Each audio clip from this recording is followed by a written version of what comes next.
Hi, guys, and welcome. This is Jen Gaeta Siciliano, artist, memoir writer, bipolar psychiatric survivor, and your host of Not As Crazy As You Think podcast, the place that offers an alternative perspective on mental illness, highlighting creativity, non-conventional healing, and breaking on through to the other side. If you are ready for a new narrative on the mental realm that celebrates crazy and cool without penalty, then Not As Crazy As You Think is for you. Hello, this is Jen Gaeta Siciliano, your host of Not As Crazy As You Think podcast. Today, I am so lucky to have this wonderful guest who's agreed to come on board and share her voice and vision. Her name is Tanya Frank, who gained her MFA in creative nonfiction at the University of California, Riverside. Her debut book, Zig-Zag Boy, Motherhood, Madness, and Letting Go, which came out in the spring of 2023, was an editor's pick in the New York Times Review of Books. Tanya currently lives in London, where she teaches and mentors writers with lived experience of psychosis. Her work has appeared in The Guardian, The Telegraph, The New York Times, The Washington Post, and in various literary journals. She is the recipient of a 2022 Develop Your Creative Practice Award from the Arts Council England. She's also been a wildlife guide or docent in California and worked as a college university lecturer and taught kids and elders in the U.S. She has a wonderful story. Thank you so much, Tanya, for joining us. I'm thrilled to have you on the show. Thank you, Jen. I'm really pleased to be here. Thank you. Well, I will tell you, I came across you several times before I even got into your book. And one of the things that I came across was your podcast with Zibby Owens and your podcast with James Moore from Mad in America, his Rethinking Mental Health podcast segment. And when I finally got into the book, I was so thrilled because just as they said, it's so beautifully written. And, you know, as a writer, I was so pulled in the way you present your story, doing it in such a beautiful style. And yet you have something so important to say for so many of us psych survivors and people who experience this psychosis. So can you just give us a little kind of quick description of what this book is about?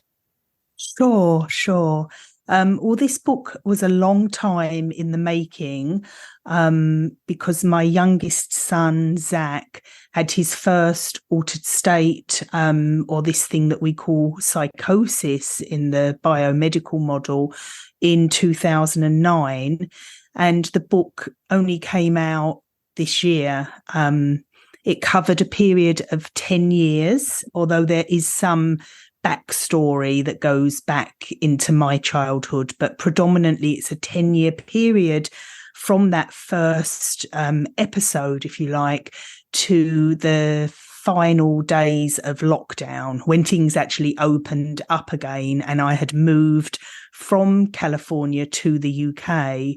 And the book is really an attempt of trying to understand what happened, and in the beginning trying to fix it and believing that it could be fixed and that my son was broken and that we as a family were somehow broken and that the right drug or the right therapist or the right program would make everything better. And by the time I get to the end of the book, I realize actually that was not really true all along. And in fact, I still don't know, and I'm still often looking for answers, but I feel that my questions have changed and I no longer really see us as broken, but rather as things that have happened as they have for many, many people, traumas and stressors and difficulties in life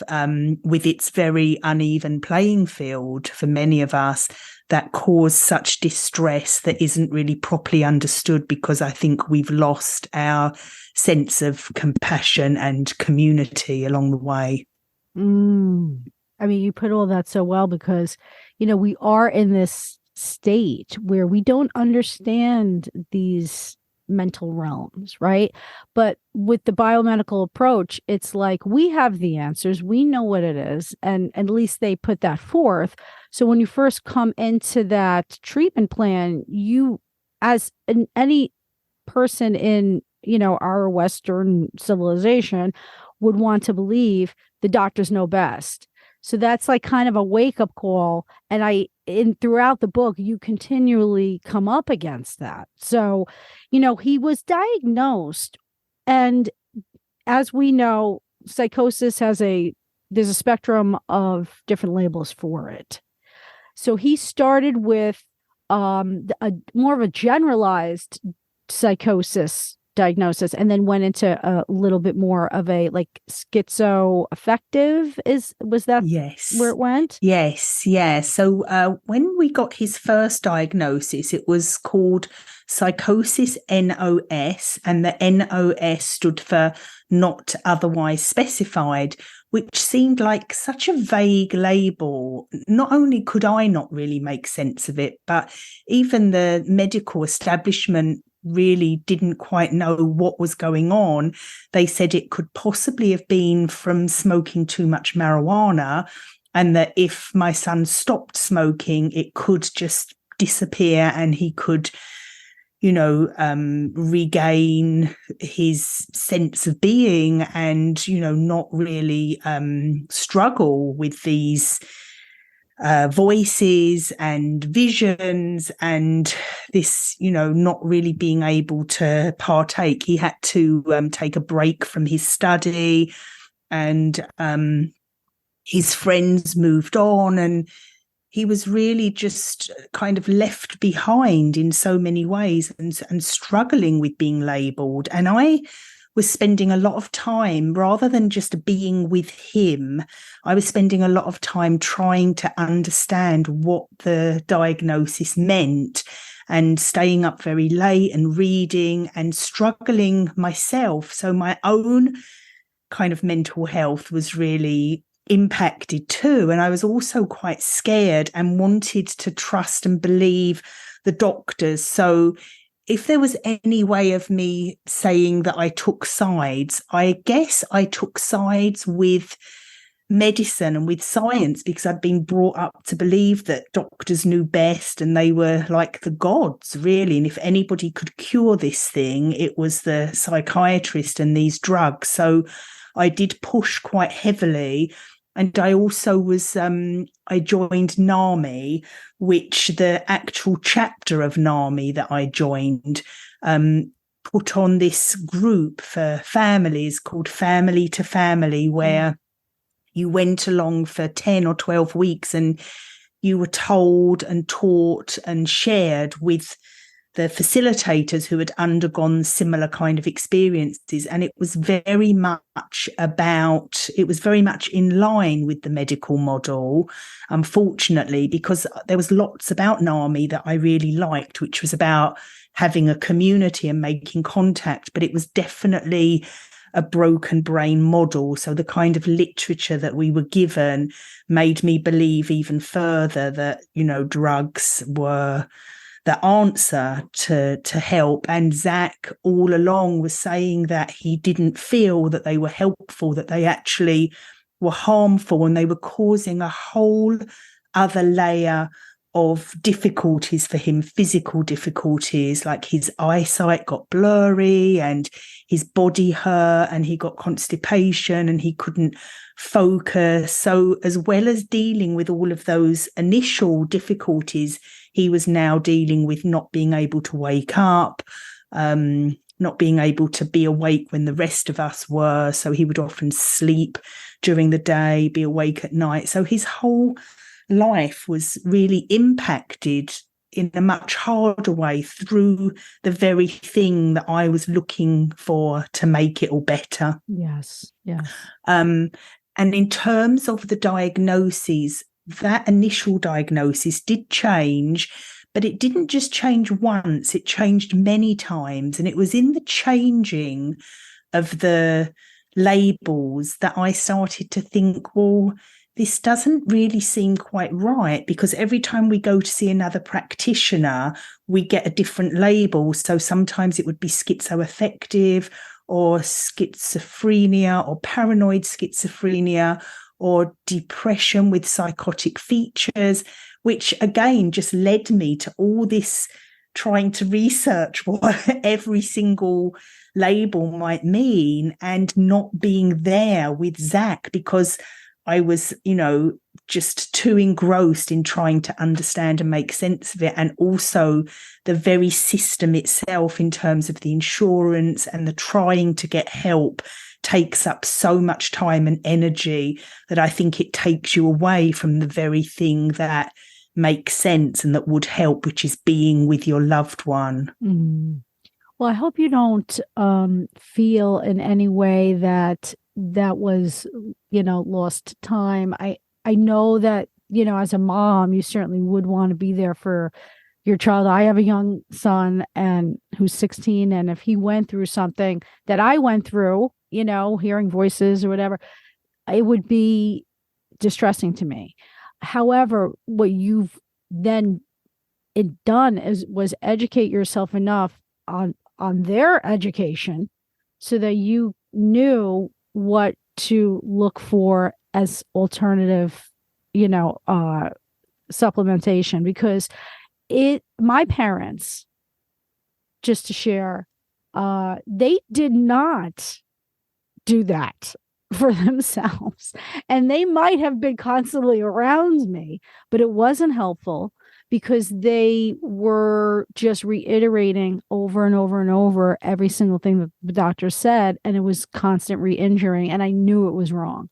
Intuitively, I knew that this was an arbitrary science. There's a descriptive thing going on. It's not, if you look at the research, you had put on your Twitter wall at one point, and I looked it up again, that, long term, and it was in the Journal of Nervous and Mental Disease in 2007, long-term recovery rates for schizophrenia patients are worse when the antipsychotics are involved. You have 10% recovering on antipsychotics and 40% off of antipsychotics, announcing more of a feel of recovery. They never really fully feel it's a full recovery.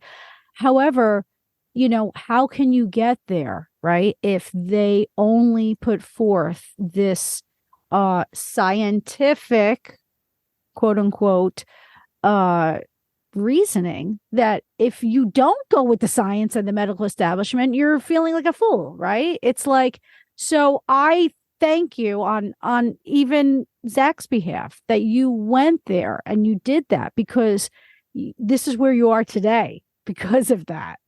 It must have been very difficult to see him go through all these terrible side effects. And I do know what these things are like. How did that feel for you, witnessing your son's loss of agency? Because I take that right away. And also as a mother who's wanting to choose, the best treatment for your son and not really agreeing with it. Like, how was that? Was that like gut-wrenching? Yes, yeah. It was not only gut-wrenching, but I think it was really confusing and very disempowering. I remember there was one psychiatrist who said to Zach and I during one of the sessions, if you don't take your medicine, you will definitely be back in the hospital. And he compared psychosis, he compared schizophrenia to kind of like a forest fire burning through the brain. And he said that the kind of neurotoxicity that would happen as a result of each episode or each break would actually cause brain damage and cause cognitive damage. And so each time Zach stopped the medicine cold turkey, he was likely to have to go back into the hospital. And there was a part of me that was just so terrified by this. And, I can remember actually, forcing Zach to take the drugs. And there was always some kind of rationale that I clung to, like the doctor said, it will take, 3 months to stop working, or the doctor said if we up the dose, it will be better, or if we add something else, or if we take something else, and, trust the doctor. But the other part of me that really had always been very close to my son, and just we had, this kind of relationship that we talked a lot about all kinds of things, and that part of me that, really wanted to believe him and that saw this change, this deterioration, was just confused. And at that point, I didn't really know anyone who had walked any other path or advocated anything else. And it did take quite a number of years before I was able to find those people. And when I did find them, I realized it was almost like this underground resistance that I came across, these survivors, and some of them were nervous about, getting too close to the system. So they would often post anonymously, or they didn't want to be too public, because of the harm that had been inflicted. And sadly, by that time, I do feel like a lot of damage had been done to Zach and to our family, because it probably was 7 years after being in and out of so many hospital settings and programs and new therapists and more doctors, and telling the story over and over again, but not really being listened to or being heard. And it wasn't until we found a therapist who herself had been diagnosed with schizoaffective around the same age as Zach, who had tapered down without any support, secretly, really, because nobody would help her. And slowly, painstakingly, she managed to do that. And when I saw her, and she was so well physically. I remember she was like toned and muscled and beautiful and articulate and eloquent. And I think Zach really liked being with her and just having this time. And this was the first practitioner that he would actually turn up regularly. But unfortunately, she did have to move away.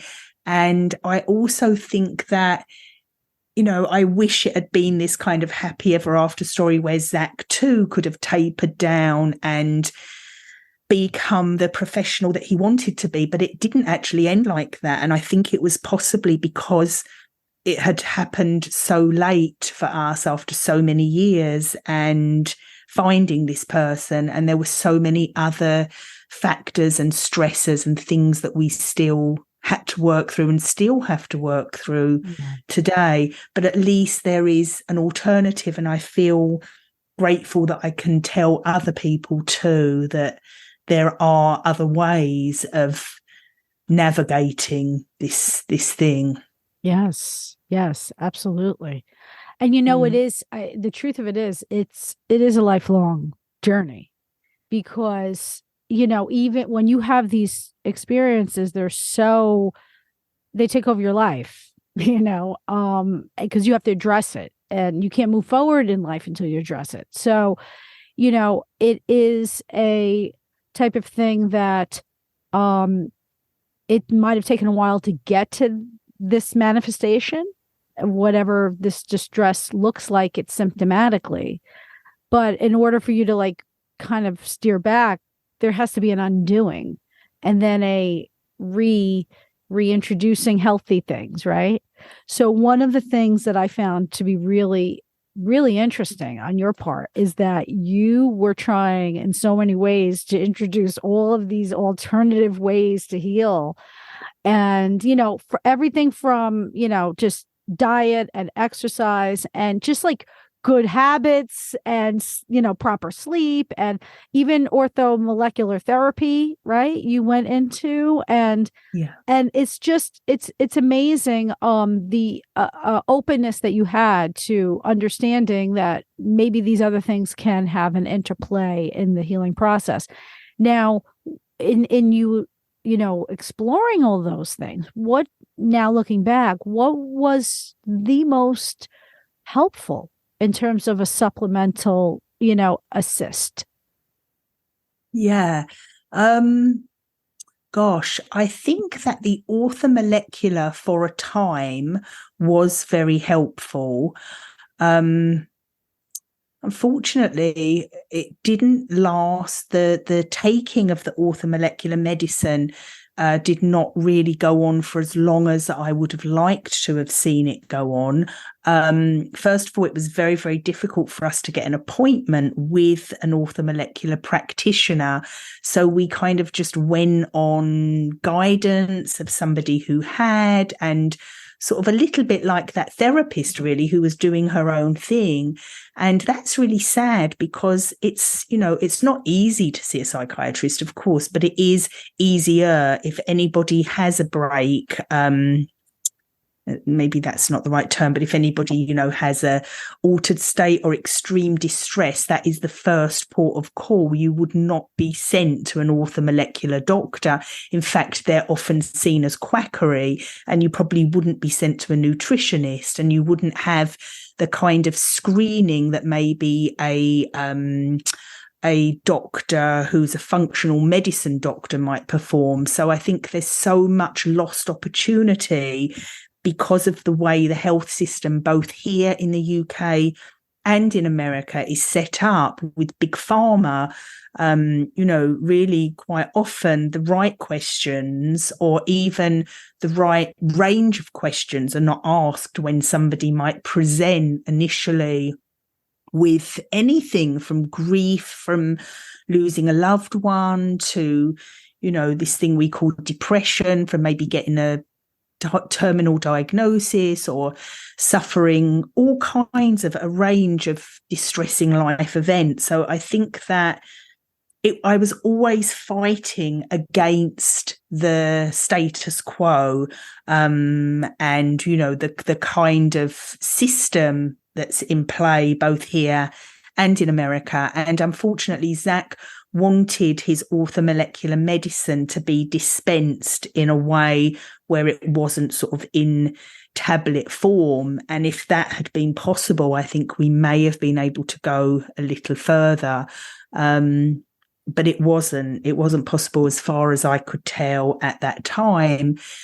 And also the other thing that I think happens is once somebody is put onto psychotropic drugs that are very, very powerful, and that would be even if I took them without a diagnosis of psychosis, if I were to take those same drugs, if I were to come off of them, I would have a withdrawal effect that would intensify all those very, very same symptoms that I started out with, only much, much worse, and probably a lot of physical toll as well as a result of stopping them cold turkey. So that is often seen by the medical system as, the actual disease and as a relapse rather than as withdrawal, because, that mentality, again, you're fighting against that very ideology within the biomedical model where withdrawal is not really seen and accepted.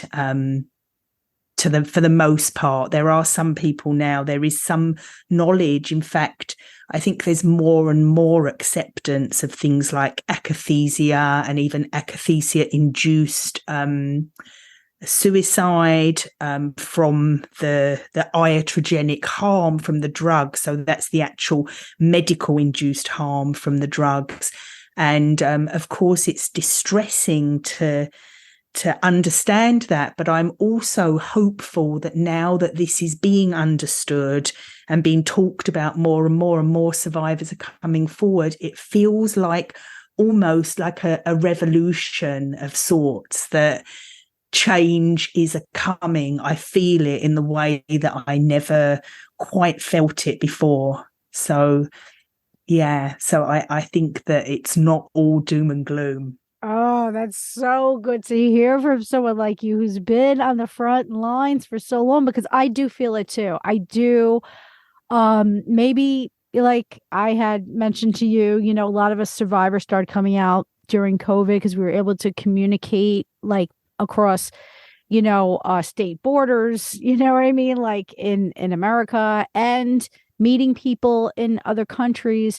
It just made us realize that, wait, there's a large group of us, and when you're isolated like that and given these labels and put in this medical and pathologizing, framework, you just, of course, you mentioned also several times in your book about being the compliant patient.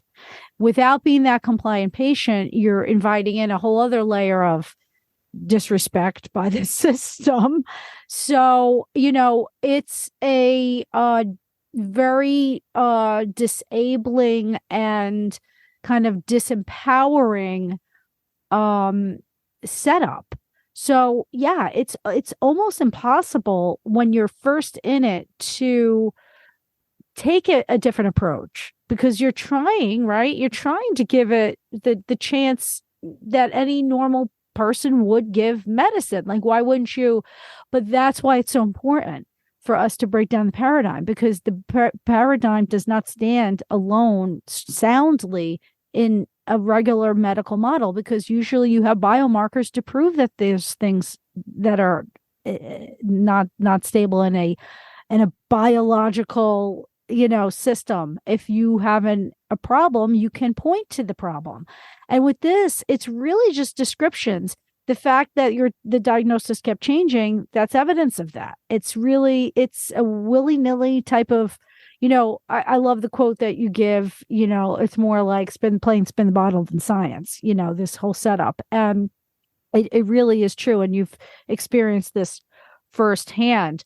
It's also distressing, you mentioned how do you say it? Anosognosia? Anosognosia, yes. Thank you. Yes. You mentioned that term. And it's so like, if you think about what it means, basically saying that the person doesn't realize he has an illness, right? They lack insight into their own illness. But what are we really buying into what they're saying is an illness? If we feel that these mental realms are giving, a lot of us feel that these mental realms, as distressing as they can be, give us like kind of a gift of insight. So, that is really never discussed on a serious level, because they think that as soon as you have some kind of issue that should manifest symptomatically, that in their list of things that they look for in the DSM, that suddenly you're not capable of knowing anything for certain. So I don't know if there's any more disempowering thing that you could do to a person, basically saying, well, you're mentally ill and anything that comes out of your brain, we can't trust. So, I think that people are finally coming forward and saying, this doesn't make sense and we're not going to have it anymore.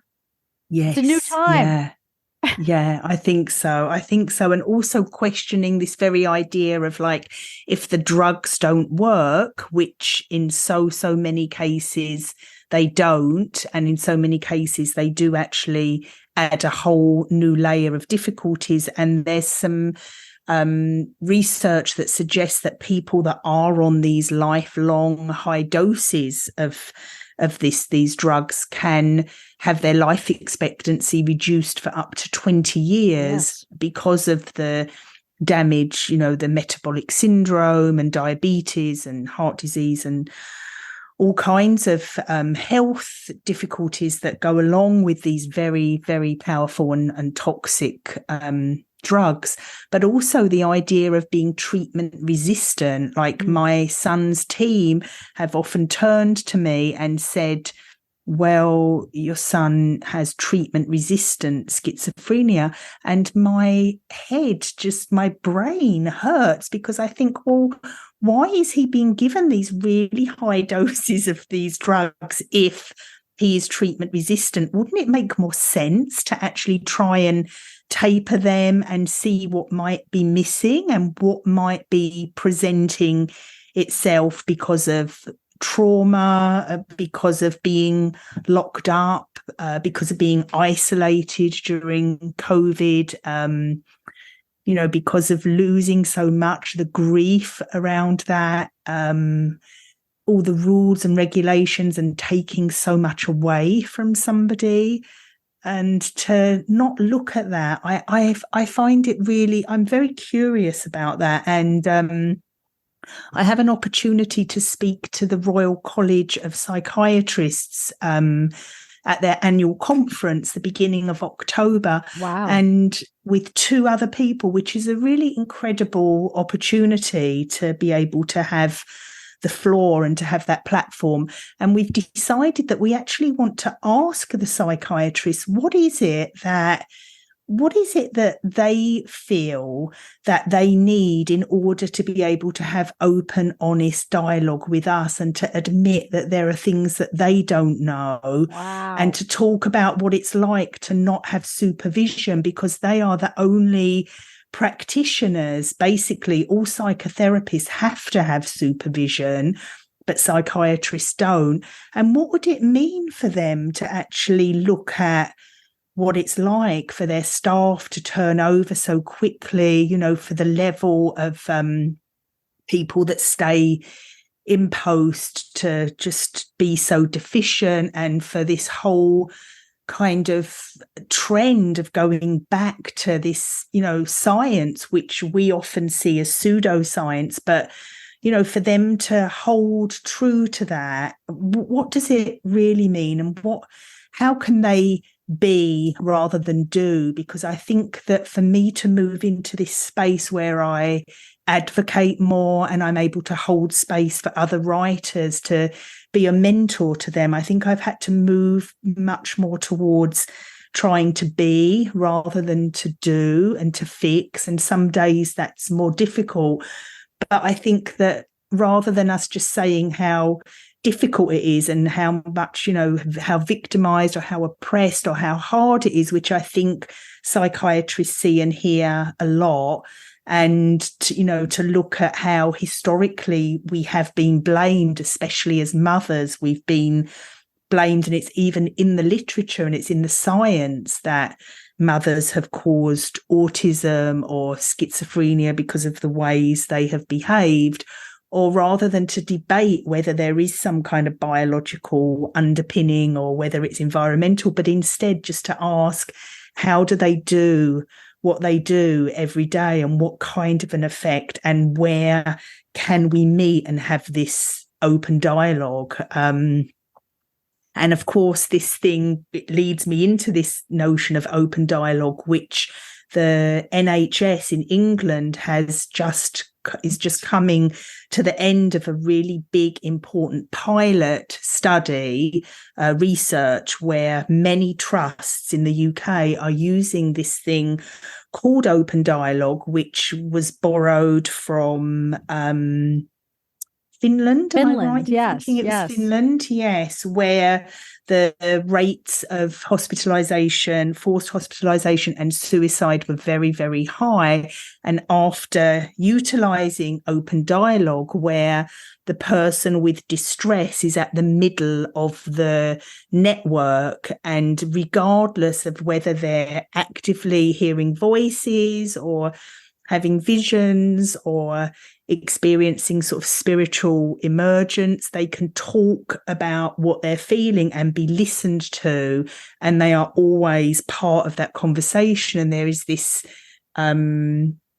this kind of idea of nothing about you without you. So there is nothing talked about the person in third person without them being present. And that has been introduced in the UK, and apparently it's making a huge difference with staff retention. Wow. And people are liking their jobs so much more as a result of being able to use open dialogue, and relationships are improving in the community. And I'm really hopeful that Zach and our family, we've used open dialogue, but only with Zach in the hospital and not being allowed to be part of the network. So it's really more about us as a family, with Zach occasionally being able to jump in, which is frustrating because, again, he's in a system where he's locked in. and locked out. He's locked out from what we want to be able to do with him, and he's locked into this system where every single thing he does and says is written up with this kind of idea that he's already a very sick, dangerous person that shouldn't be in the community. That's the starting point, right. Which, so that's been very hard again to witness. But something like open dialogue being introduced here on such a large scale, something so radical and progressive, is again part of that feeling that things are changing. That's incredible. I know that there's a lot of talk in the UK system being not good either, just like the US. However, you guys have definitely put forth many more initiatives. I mean, I didn't realize that the open dialogue went into the UK. I know that they had that the Finland representation. And then I know that you guys are put forward tapering strips, which are non-existent in America. I've had to spend up to probably about $10,000 getting off of my medications this last 2.5 years, just because I had to put everything in compound liquid form. They don't cover that insurance. And also they're really good with guidelines on how to taper people off of antidepressants. So there has definitely been more movements in the areas, I guess, of psych rights in the UK, more so than in America. And it's distressful here because, I don't know. It seems as though there's more of a openness suddenly, and not even suddenly. I mean, I feel like it's been going steadily in the UK, whereas America, I don't know if it's because of our insurance system that, and the government's oftentimes completely hands off on healthcare. There's not that much more, not that much influence. And if there's anything that the FDA is supportive of, it's, if anything, hiding a lot of the results of these tests that they do to test these drugs out. So it's very difficult. I mean, I know that you've had experience in both the UK and in the US. Do you find that the US is a little behind when it comes to these more progressive ways of looking at it and moving forward?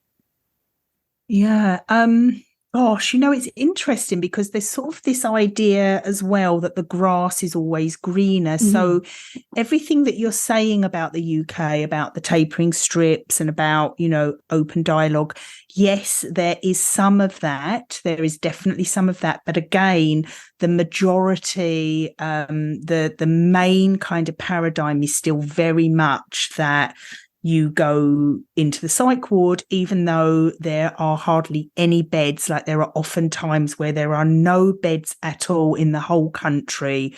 And the first time I heard that, when Zach was really in crisis, and we had a team come, like the community crisis home team, and they said there are no beds in the country. And I thought they must mean the county. I must be hallucinating myself. It must be no beds in the county. But it was the whole nation. There were no beds nationwide. And that's still the case today. I have one person that I'm involved with told me that was the case recently for her daughter, and it's almost unbelievable. And I think that it's because the system here, it is mostly NHS. So even if you do have private medicine, it's quite often the private medical practitioners that do their hours of NHS and then they come to work private. And even if you do go into a private hospital here, the care is really actually not that different. And in America, I found that when Zach was treated at UCLA, although the drugs were as difficult, and although he was still locked and there was still all of those frustrating elements at play, I felt more human going to see him. I could sit by the side of his bed. He could go and make me a cup of tea. The nurses and doctors, I was able to get a response and have a dialogue with at that point. He could choose, his food from a menu. It just felt a little less dehumanizing because it was, and it was clean, and it didn't have security guards posted, whereas a lot of the hospitals later, when he lost his insurance, felt to me, even though I'd never been inside a regular prison, they felt much more like a prison to me. I could never go into his room. We met in a very cold canteen with furniture that was screwed to the ground. The visits were very limited. There were always these people that felt like prison guards that were close and watching. And I remember some people were even shackled that ended up at these places. So it felt like there was definitely a big difference between the actual physical places. And I also recall that the depots were used when you didn't have insurance much more than at UCLA, where they could try drugs that, you had to have good insurance to be able to access these drugs because they were very expensive, which, at the time made me feel really privileged.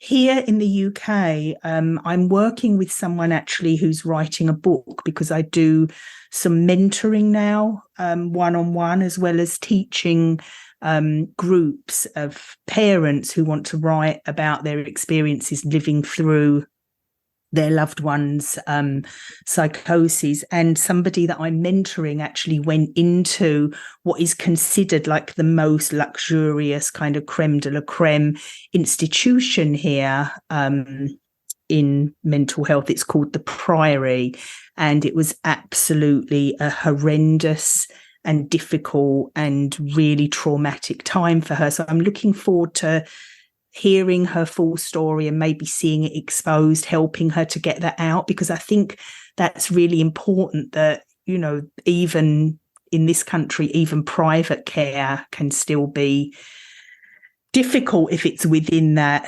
biomedical model. Yeah. But the idea that the grass is always greener is interesting, because we look at places like Trieste in Italy that doesn't have a hospital system at all. It has really good, rigorous community support, and also Scandinavia, especially Norway, that has hospitals where you're not forced to take medication. So, and yet, if I went to Norway, if I went to Italy, maybe that reputation, it might not be as robust as I imagine it to be. But just the fact that it is, there are small pockets of these alternative ways for people that can access them early enough. And there are research programs for people tapering here where they can get solid support from doctors and psychiatrists and university, research specialists. I think that's all. And also just like stuff around the keto diet being another form of treatment that's being advocated. So I think, and Soteria Network, we're trying to. I saw that with the Soteria Network, you were doing something with them. And Lauren Mosier, who first started the Soteria House, I think in California, I'm not sure. He, had done it for a while. He was very vocal against the system, and it seemed to be really good. But then it seemed to be, it like fall off the radar a little. But now here I see that it's coming about again. There's more of a network, and there's chapters in other countries. Like, can you tell us a little bit about what's going on with that? Yes. Well, we're trying to set up a Soteria London network. Well, not just trying to set up, we do actually have the Soteria London network already happening, and we have different events, and there are a group of us that are trying quite hard to raise enough money and get enough support and enough influential people involved to actually set up our first house. And there was a house that was set up in Bradford, and I think it might have been kind of like in the 80s or 90s by somebody called Jen Killian. And she's a real pioneer. She's quite involved in ISPS, and she's also developed the Soteria Network for Yorkshire, which is in the north of England.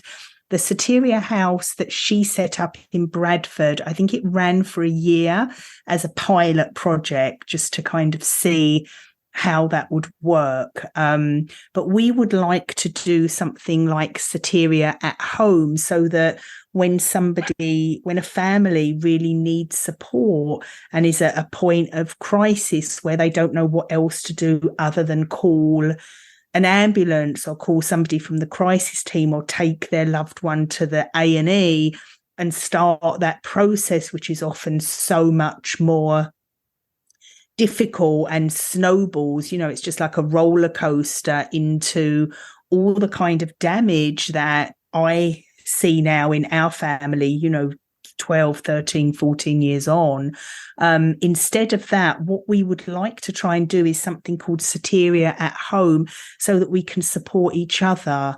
So because sometimes it's just really sitting and being with, or letting the person who's been doing all of that care, who's also in a state of dysregulation from fear and just not knowing what to do, having them be able to go to sleep or to go to the store and get food or to go for a swim or to just talk to somebody who isn't as scared, who has maybe been through that experience, and together just kind of, I think that is the mission, that is the kind of ideology of Soteria. It was about the initial Soteria houses that were set up, and those that still exist are about really, if somebody feels like they want to smash something, if they do that in a psych ward, they're often, their leave is taken away, they might be held for another 3 months, their medication might go up, they might be restrained and injected.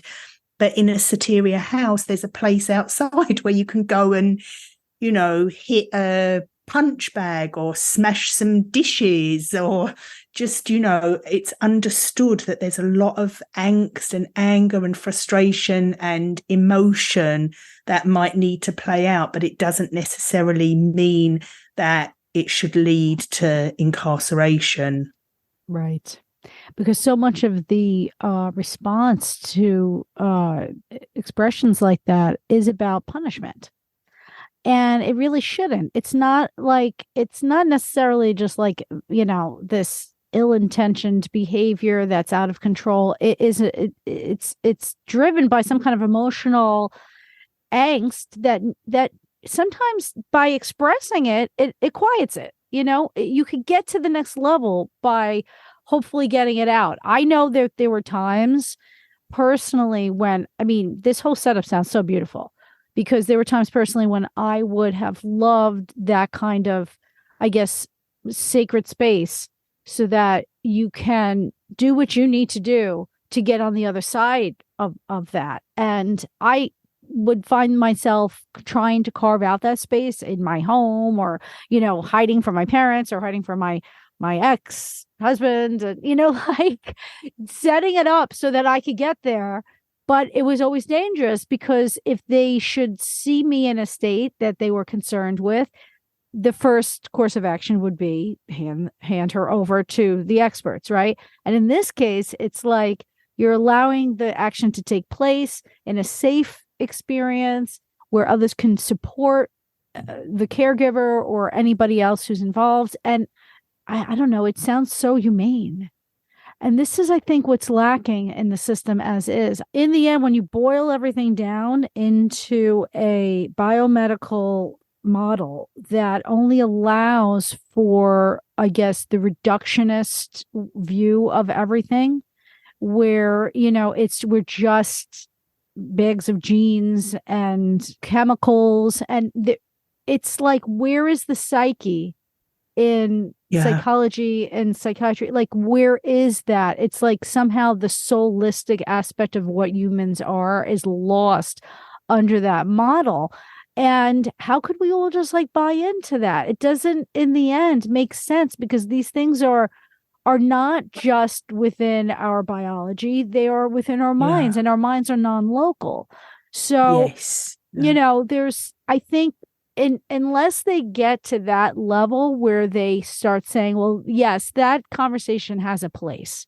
So, let's move forward. Maybe reform is possible, but it seems as though these alternatives have to be more supported and celebrated and brought into, I guess, the choices. If we have more of a demand for these things, because we know they work, then they'll be more willing to supply them.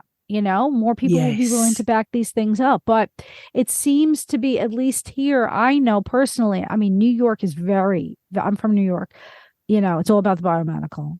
There's not any peer respites. I mean, and then Massachusetts is right near us with a lot of peer respites. And, Will Hall is involved with his house. And there's a handful of activity just a few states away. But in New York, we're very, get the homeless off the street, put them away. Nobody wants to see this stuff. And so when you're up against this, a lot of people who are dealing with, being thrown in and out of hospitalizations and with lack of compassion, and really, I mean, treated as though, I know I felt this, and I know a lot of people have felt this, and I think maybe even Zach mentioned it. You almost feel like you're treated like an animal. So Yeah. I just I'm so thankful that people like you were out there and trying to, make like movement in areas that have just been completely stagnated for decades because of this, I guess, need to preserve what they've figured out when they haven't really figured out much. I wish you the best of luck going in front of Thank those you. psychiatrists and I posing know. questions to them. They are now in need of being held accountable. They need to answer these questions. Yes. Yeah. It's a great day. I mean, that to me sounds like a real march forward. I wouldn't have thought that would happen, and I'm grateful that you're chosen to do such a thing. Thank you. Thank you. And as you know, so much of the psychiatric circle is always seeing what anybody puts forth as a critique of their profession as anti-psychiatry. And yes, while anti-psychiatry was a movement in the 50s, and and I mean, listen, we are criticizing it, so it's not like we're not posing that flavor, but it is something different. And the reason why I know in America it's such a big thing to use that word is because it is linked with Scientology, and Scientology has a lot of, whatever. So it's so easy for a professional to say, oh, well, you're just being anti-psychiatry. But it really, I know as a teacher in education, if anybody was to criticize education, we're not going to say, oh, you're anti-education. We're going to say, well, yeah, that is an issue. Let's try to continue our reform. Like this sense that they don't want to change, they don't want to reform. I mean, where do you think that is coming from? Is it coming from a fear that they're going to lose their jobs? Yes, I think it might actually. And I think also it's really like, I think there's so much at stake legally. I think that the whole system as it is so concerned with risk and minimizing risk. And I think that to look at maybe, tapering as being something that's more mainstream, or to be more kind of transparent when diagnosed, when dispensing, when kind of writing out prescriptions, to be more transparent about what the drugs might really mean and what they do, and to look maybe at alternatives. I think it's difficult in a world where the media portrays schizophrenia as something, or psychosis as something still to be very feared, and and it links it with crime and murder and if you put somebody with schizophrenia and you give them a gun, look at how the media portrays that those kinds of subjects. I think it injects fear into the masses, and so I think it has to change on so many levels. But I think for psychiatrists especially to have gone through the education that many of them go through, and then to ask that question, to have that aha moment. Like I had an aha moment where I thought, fuck, like what on earth is going on and what have I been thinking? And that's really painful, because I think it's much easier to think that a drug can cure something, and that if you take that away and you don't believe that, the narrative that you have is much more messy, and you're admitting that there are lots of things that you don't actually know, and you're just opening more questions rather than an answer, which is clearly just, within the confines of these tick little boxes within, something that science is supposed to answer. So I think that also there was a session with Safely Held Spaces, I believe it was, which I'm also a member of this group called Safely Held Spaces in the UK, which is for people to be able to get together in a space to hold each other and listen and be compassionate and look at alternatives. And I think there was a session where psychiatrists were asked to look at, to really look clearly and examine practices. And I think for some of them, it was so traumatic, because to acknowledge that what they're doing might have caused harm to so many, to really believe that, everything you've studied for and everything you do and everything you're paid might not, even with the best intention, might not actually have the best outcome, or might not be the right way, is really probably going to just blow your mind for a start. But also, I'm sure you'd be subject to a lot of critique. Like I think you mentioned Joanna Moncrief, who I also mention in my book, and she gets, a lot of people that really, these people get hate mail, they get death threats, they get people follow them on Twitter and stalk them, and because of speaking out against this very, very powerful industry. It's not just a few psychiatrists that we're talking about. It's tied up with big pharma, it's neoliberalism, it's capitalism, it's individualism. I think it's once you start peeling away and ask that question, I think it becomes really a much bigger, complex question, even though the answer is so simple. It doesn't cost a lot. It is about compassion, being with someone, something we can all do if we're given the time and the resources, and maybe a little bit of an opportunity to look at what has happened in the past that might have worked well, and what happens in other places that might work well or work better, rather than just being in this kind of just place where we're blinded, really, this kind of tunnel vision, and it happens to other people, it doesn't happen to us, this notion that there but for the grace of God go I, and you don't have to deal with it until you do. And then I think you're still part of almost like a subspecies of the world, and I think it's coming together as that subspecies within a community and finding that voice. Like yesterday, we all met at a pub in London called Soteria. We named the event Soteria in the pub.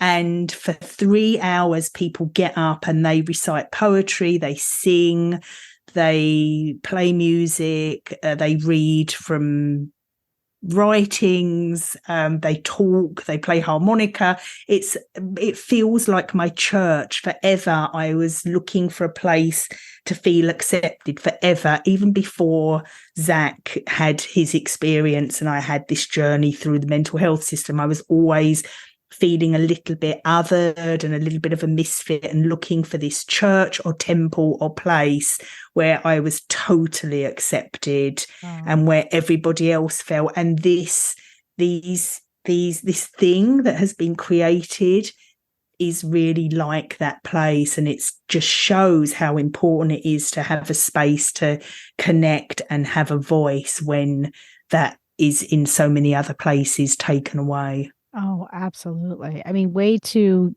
regain a little power back through creativity. I love that. I think that is just so great. And it's true. I mean, it's about telling the in order to rewrite this narrative, who has to come forward? The people who have gone through it. So this is the grassroots, I guess, movement, how we all have to just come forward, tell our stories in our own way, in a way that we feel safe, because it is a scary thing to first come forward, especially when I know, if you talk about this stuff too much, I mean, I'm still at I haven't had now a forcible hospitalization since 2017, but I had 7 in my life. So, and they've been completely disabling and have, uprooted so much of my stability that I have worked again and again at trying to maintain. And, but this last time was my realization that, like, if I am to really move forward, I have to really cut off everybody who's involved with perpetuating this story in my life. So the only way I could become somebody new is if I write a new story for myself. So I think that what you are doing in helping people write their stories, I mean, just, it's so important. And it is a beautiful thing too, that you allow it also for the families, because, I had such a falling out with my family because of this continual, they thought that they were doing the right thing always, and the thing is, they only until recently have they really said to me, I thought I did the right thing. And that was like a lot, because it was like this sense of they're apologizing for perhaps being incorrect, but they were trying to listen to the people who called themselves experts.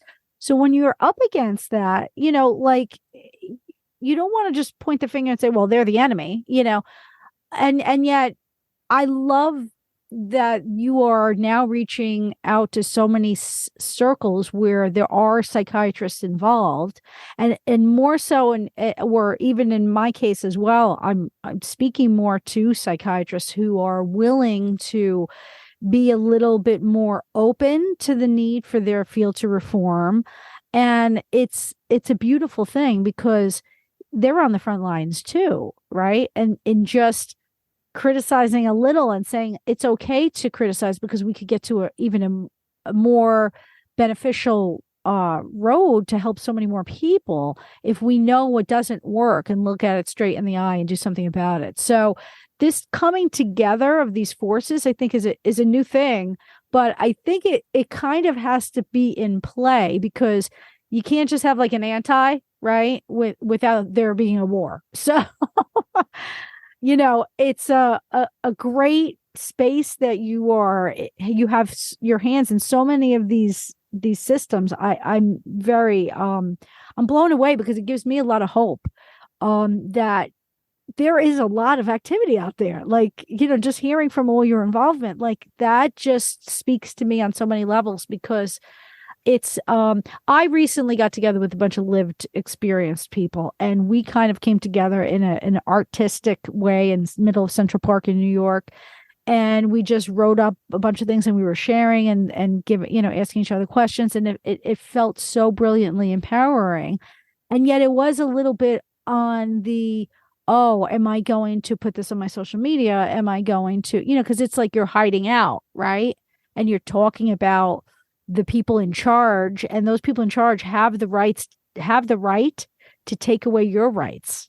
So, that is one of the things that I that breaks my heart most in living in such a free state. I mean, you feel like, when you're in New York, there's so much expression and there's so many things you can do. And yet there is this thing like, don't go too far because we might just say it's abnormal. And then you really have no say because we'll slap you with a label and put you away. So it seems archaic in these modern days to still be, defaulting to that setup. And yet at least there is movement and there is discussion and there is hope on the horizon for a new day, which is very, very exciting. It's very exciting. Now, how have you how have you experienced with the success of your book? I'm sure that you get a lot of people reaching out to you, telling you, how much you have affected them. Does that keep you going? And what has been the likes of that?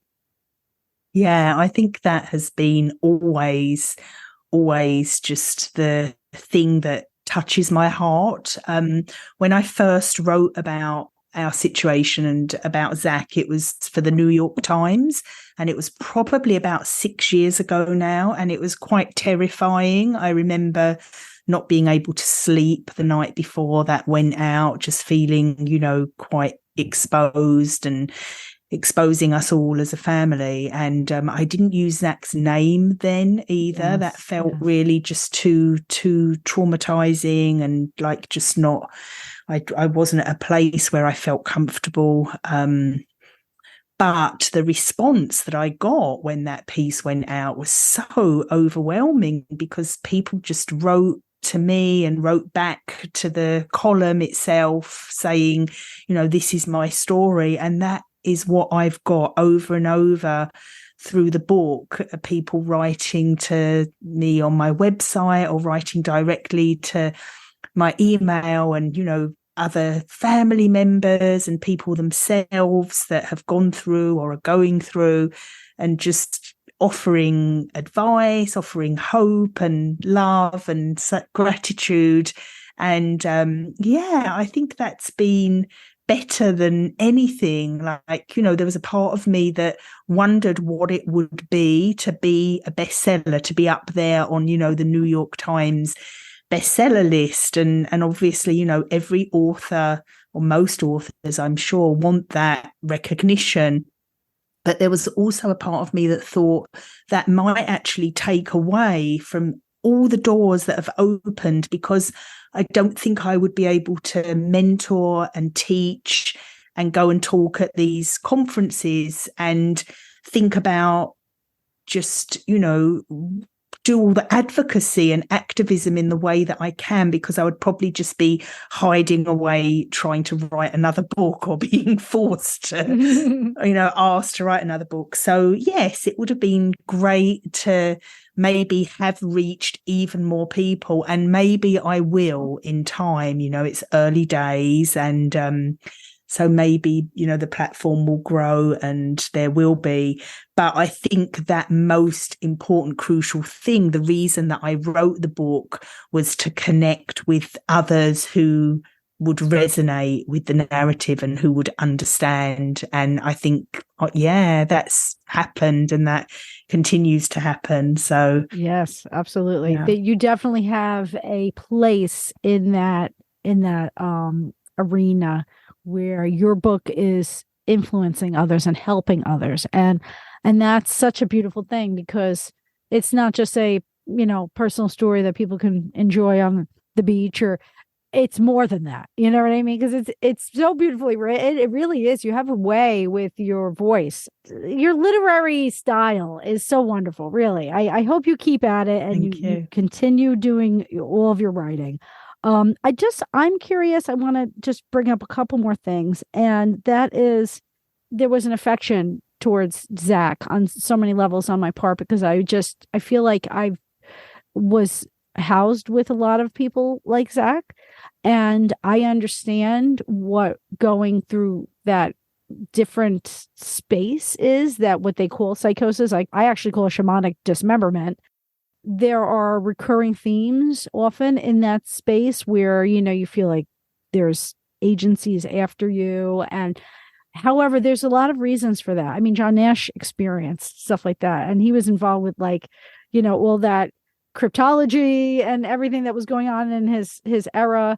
So it's not as though these things are so crazy. It's just that maybe when you enter those spaces, there's this almost like a liquid reality that allows for those things to be thought of and worked through.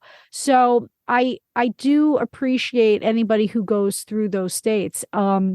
And I feel like there's a depth there that most people can't get at because of this. It's such a difficult process to get stable. How is he doing these days?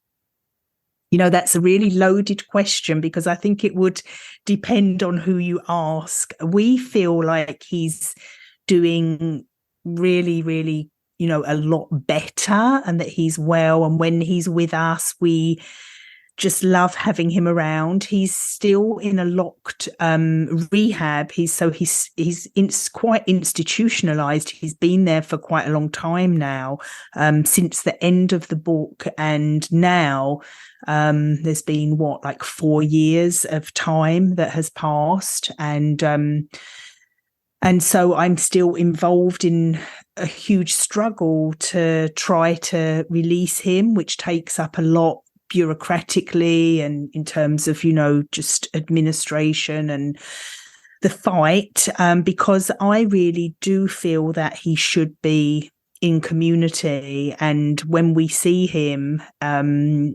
he's really just himself and we can be with him, and we believe that he really would be doing much, much better if we could see him more and have more time and have more sort of normalcy in inverted commas.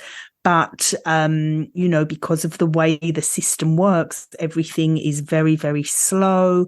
And there is this kind of fear that if something hasn't worked before, it might not work again. And rather than trusting and having hope and optimism, I think that a lot of these locked institutions, and this one is actually private, even though it is paid for by the NHS. And so things move even more slowly. And there is the idea that for it to work, we have to, Zach has to have very small amounts of time and the risk has to be so calculated and everything is measured and assessed. And so, we really think he should have been out 3 years ago. But the system where he is locked, has quite a different narrative, which is very frustrating. And so I think it's really a lot of my writing and my being with others that understand that struggle that just keeps me going, just keeps me afloat and keeps me feeling supported so that I can speak out in a way. Like yesterday at the pub, I was thinking, gosh, this is like something I'm sure people did underground, like during Prohibition, or this is like I'm gay. And I was thinking, like, to be gay, a century ago, to be underground with, other gay people, being able to just be free to express yourself. So I guess, in some senses, we are rebels. What we do, you and I and people like us, we are. And I never considered myself. I was always a very good girl growing up and very obedient and, the eldest child that just did well at school and behaved and was helpful to mummy. And suddenly I'm, sometimes I just feel like, wow, I'm making up for that. I'm, rebel rouser, and it feels so good. Well, you know what? You are the kind of rebel we need on the front lines. And really, it's needed. It is needed to break paradigms of the past, right? I mean, it's the only way. Sometimes who's going to be, lifting the flag to lead the others? It has to be someone who's willing to take that risk. You could only do so much with the system as is. And so Zach is safe enough and continue your path, and somehow it's all going to come and meet in the middle. I think I do believe that. And I wish you the best of luck with it. Thank you. what is next on the horizon? I know that you had mentioned to me you might be doing your own podcast. Yes. And what is the vision behind this?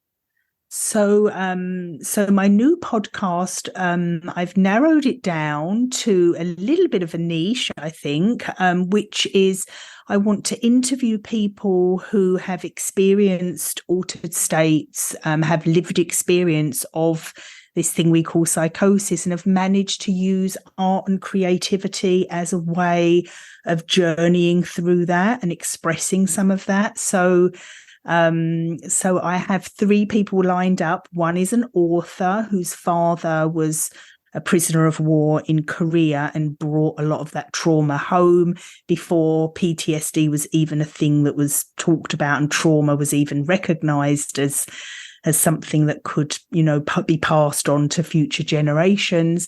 And then my second interviewee is somebody who was actually in the military and lived through that and worked through that and realised that drugs actually were more harmful than helpful.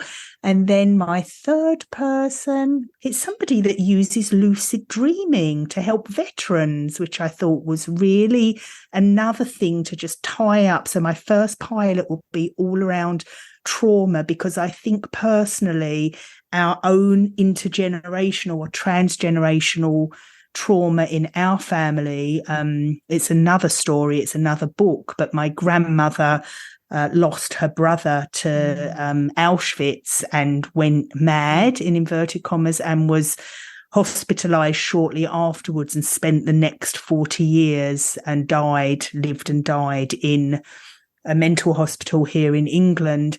So I'm very interested in what that meant in our family. So yes, I'm going to try and grapple with that and launch my own podcast. And I'll be hitting you up for ideas and tips and all of it. Yeah. Absolutely. Anytime, please. I would love to share with you the little that I know. And I wish you the best of luck with this and with all of your endeavors. I'm so thrilled that you're on the front lines. You're in the fight. It's a big task, but I think it takes people with huge hearts to move it forward and continue holding the vision for others, because it's very scary to come through for the first time. I've had recently just a couple people get in touch with me saying, "Oh, I've discovered this podcast and thank you. And now I know I can tell my story." And I'm thinking, I've been doing this for a while now, not just with the podcast, but with my blog and telling my story. And I'm thinking there's just a moment that happens where you make the decision.